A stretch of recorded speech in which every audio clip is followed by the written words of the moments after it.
take coming in on some of these active participants in trade. Just looking at the rest of the market, we're closing in flat for the day, completely given up and off the day's highs for sure. Gave up that early morning green and cheer, so to speak. It's important to keep a close eye on what the broader markets, or rather the global markets as well, are up to, because Japan had a rough day. It lost about almost 950 odd points. And as I look at the screen, European markets as well are headed in for quite a bit of decline. Look at a DAX, for instance. It's down about almost 1%. You've got the CAC as well, which is mildly soft. The FTSE MIB has knocked down about 300 points. And that's the case with the Stock 600. It's almost headed in for a near about 2% decline as we speak. The US futures too, NASDAQ futures down nearly 200 points, S&P down 6/10, and over 200 point of a knockoff coming in for the Dow futures as well. But let me take it across to Ashesha and find out, or rather wrap up the closing trades. Ashesha? Well, yes, we are ending absolutely flat on the index level after hitting that all-time high mark in opening today. Nifty ending below that 26,200 mark. Nifty Bank should also come up for you on your screens. That one, till the latter part of the day, was outperforming, but that one too is ending with some amount of losses in trade today, down 80 points below that 59,700 mark. In terms of individual stocks, auto stocks clearly were shining bright on the back of very strong auto sales data that we got for the month of November. We have Tata Motors Passenger Vehicle. That was the biggest gainer on the Nifty 50 index in an otherwise tepid market.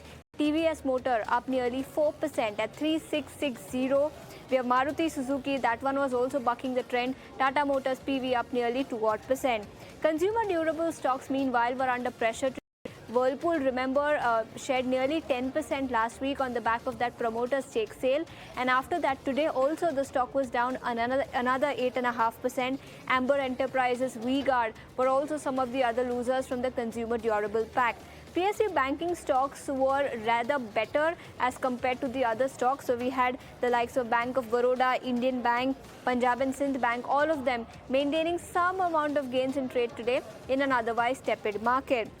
We had a whole host of buzzers in trade. Let's first talk about Lenskart. It reported very strong set of numbers for the quarter gone by, and that is the reason the stock shot up nearly 5% higher for the day. Revenue up 21%, margins expanded to 19% versus 16% that the company reported same time last year. Sterling and Wilson, meanwhile, on the back of an order win, this stock was also bucking the trend in trade today. It should come up for you on your screen. Sterling and Wilson Renewable, that stock was up nearly 3 to 4%. And Hindustan Copper, on the back of surge in copper prices on LME. In fact, copper prices on LME have now crossed that $11,200 per ton mark. So this stock was also gaining in trade, 3% higher in trade today. Hindustan Zinc, meanwhile, on the back of surge in silver prices, which are now at a fresh record high. Hindustan Zinc is up 3%. Tejas Network and Quick Heal, both of these stocks in focus on the back of order wins. Remember, Quick Heal won an order from the government, so this stock was also bucking the trend. Tejas Networks ending the day with an uptick of 3.5%. So yes, a whole host of movers from the broader markets, but it was a quiet session for the benchmark indices. Nifty ending absolutely flat below that 26,200 mark. Back to you in the studios. Shesha, thanks for taking us through that. So yes, Nifty ending absolutely flat, giving away all the gains that we had seen in the first half of the day. Kunal, your reading on